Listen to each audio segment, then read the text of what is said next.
herzlich willkommen zu einer neuen Ausgabe SI Talk. Bei mir nicht jetzt wirklich eine neue Story, aber ein neues Gesicht.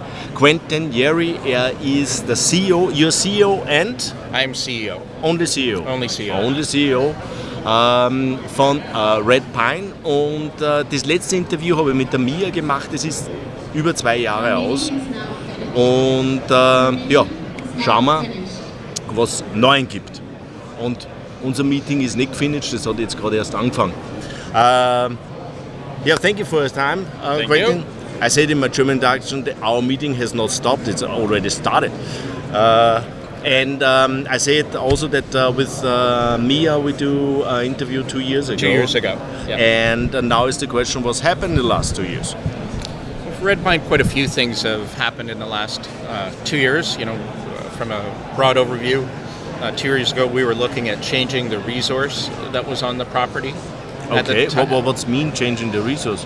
Well, changing the resource, we realized the resource we had, which was based on an open pit model, was uneconomic due to the strip ratio. Okay. We had existing infrastructure, and Okay. our drilling and model indicated that there was a high-grade core to the deposit that really hadn't been looked at in a hard Okay. way. So we spent, since that time, we spent 2 years of solid drilling, drilling over 20,000 meters per year, and processing over 40,000 meters of core that had never historically been looked at. So not reprocessing, but looking at that. And from those efforts, what we came out was 2 new resources. We made a discovery, what we call the Minto Mine South Zone, which is approximately just over 100,000 ounces at just over 7 grams in inferred and indicated. And it's open in all directions, so that was quite exciting. Okay. But then we changed the original deposit, which was 1 million ounces at 1.7. We're now at 700,000 ounces at just over 5.5 grams per ton. And it's much better economics. Oh yeah, the economics are awesome.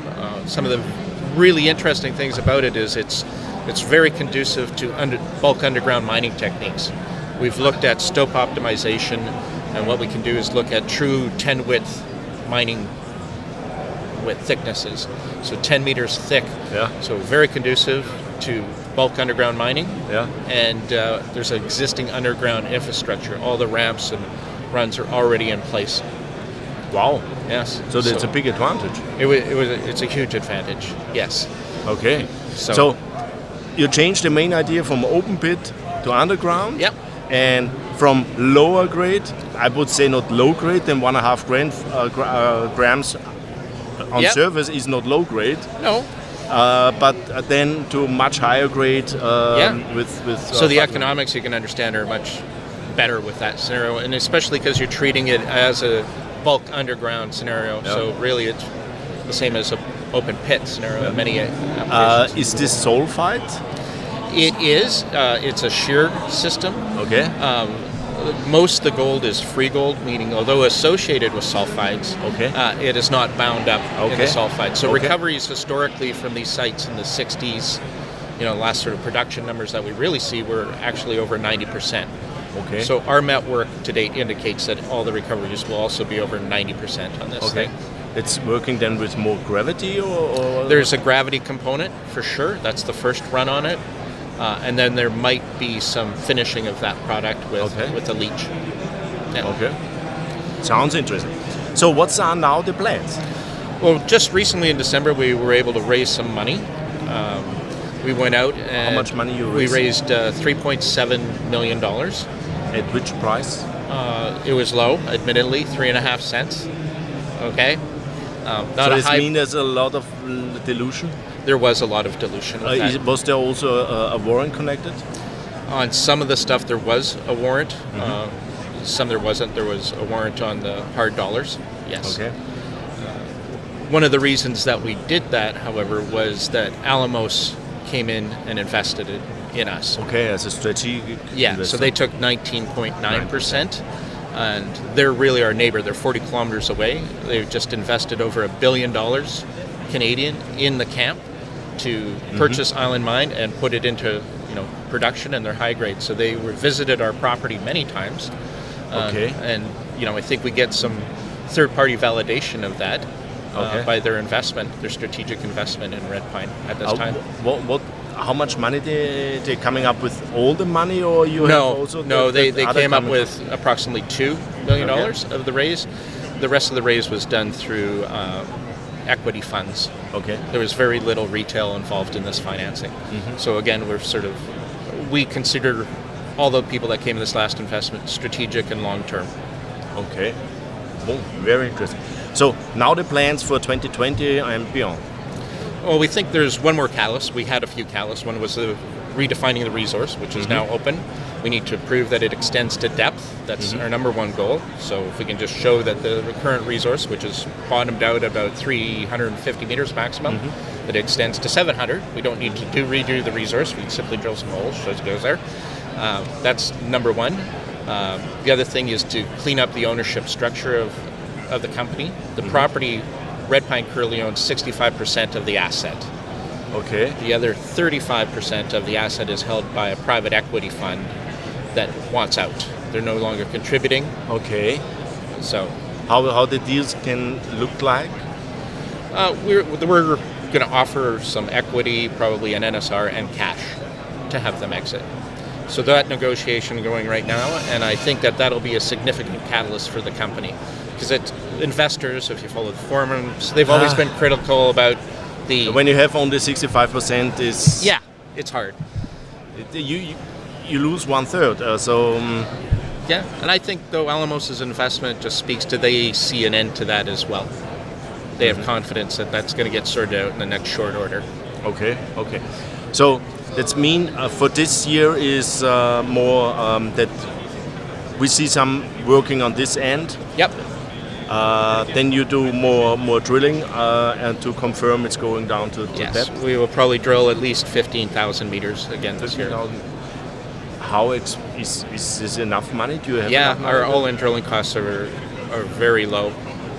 We're in the town of Wawa, so accommodation, food, all those things are quite inexpensive. Our all-in costs for drilling are sub $100, and that's people, $100 per meter, and that's with people, food, accommodation, assays, overhead, everything. Wow, that's really cheap. Yeah. Do you must start it from surface, or you can start it from underground? We're starting for surface on these ones. Okay. Yeah. So that's mean this year we will see drill results, and we will see hopefully news on this consolidation of the ownership. Yep, that's our goals. Yep. Quentin, thank you. It was a great update. Thank you. And good luck with all this, especially with the drilling and also for the consolidation. Ja, it'll be good. Ja, es war jetzt ein Update vom Red Pine. Es tut sich was. Also ein paar wichtige Dinge. Erstens einmal, sie haben ihr ganzes Ressourcenmodell geändert. Und zwar vorher war es ein Open-Pit-Szenario mit 1,5 Gramm über 1 Million Unzen. Sie haben sie geändert jetzt auf Underground Bulk Tonnage mit über 5 Gramm. Dafür sind die Unzenanzahl gesunken von über 1 Million auf gut 700.000. Haben aber das, wie sie den historischen Bohrkerne angeschaut haben, sie haben über 20.000 Bohrmeter oder 40.000 Bohrmeter angeschaut und haben festgestellt, dass es noch eine andere Kernzone gibt, die auch ungefähr 100.000 Unzen hat. So, das ist der eine Punkt. Der zweite Punkt ist, was ein großes Manko bis jetzt immer war, sie waren nur 65% Eigentümer des Projektes, 35% des Projektes hat wen anderen gehört. Und die sind aber jetzt bereit, dass sie rausgehen oder wollen rausgehen. Und jetzt müssen sie jetzt dieses Jahr eine Lösung für dieses Problem finden. Was extrem wichtig auch war, der Aktienkurs ist nicht wirklich toll, die notieren bei 3,4 Cent. Sie haben eine große Finanzierung gemacht, wo Alamos mit 19,9% reingegangen ist. Alamos ist eine Firma, die 40 Kilometer von ihnen entfernt ein großes Projekt rausgestampft haben, eine gute Milliarde dort investiert haben und sehen das natürlich dann quasi aus wahrscheinlich Satelliten-Deposit. One question coming to mind, if we think that Alamos maybe is your future partner or he will do work a little bit on it, can he use this ore in his facility? We believe so. It is very similar in nature. If you look at the alteration system that's controlling the gold in both systems, it's the same. So, and it's logical when you are only 40 kilometers that you're not set up a new facility. I doubt there may be a concentrator put on site, like a pressure so that concentrator. you bring down your the amount of material you're shipping. Ja. Yeah. Okay. Ja, also das war richtig vermutet. Alamos kann, weil das Ohr ziemlich gleich ist, das wahrscheinlich in seiner Anlage verarbeiten. Und dadurch fallen natürlich die ganzen Produktionskosten weg oder die Aufbaukosten der Anlage. Plus, sie haben extrem viel Underground-Arbeiten schon, weil es eine alte produzierende Mine war. Und dadurch ist dort die Kosten sehr, sehr viel niedriger. Und das ist eigentlich ein ganz extrem spannendes Teil, was sie da hier dementsprechend abtut oder auftut. Das heißt, wir sehen sehr viele Informationen. Sie haben 3,7 Millionen Finanzierung gemacht. Das wollen sie vor allem die tieferen Gebiete bohren. Sie wollen zeigen, dass es in der Tiefe offen ist, dass dort nur viel, viel mehr Unzen sind als wie geplant. Und wenn man ehrlich ist, dann ist für Alamos, die wollten jetzt einen Fuß in der Tür haben und sie haben dort sehr billig reinkommen können. Und wenn sie die 2 Schritte machen, dass sie nach unten die Deposit erweitern, plus die Konsolidierung machen können des Projektes, dass sie einer 100% gehört, dann schaut die Company ganz anders aus und dann wird natürlich die Company auch früher oder später absoluter Übernahmetarget sein, weil für Alamos spricht alles dann dafür, dass die dann nicht nur 19,9% des Projektes haben wollen, sondern eben viel, viel mehr. Das war ein Update von Red Pine in Vancouver, Jänner 2020. Thank you. Thank you. Thank you for your time. Thank you.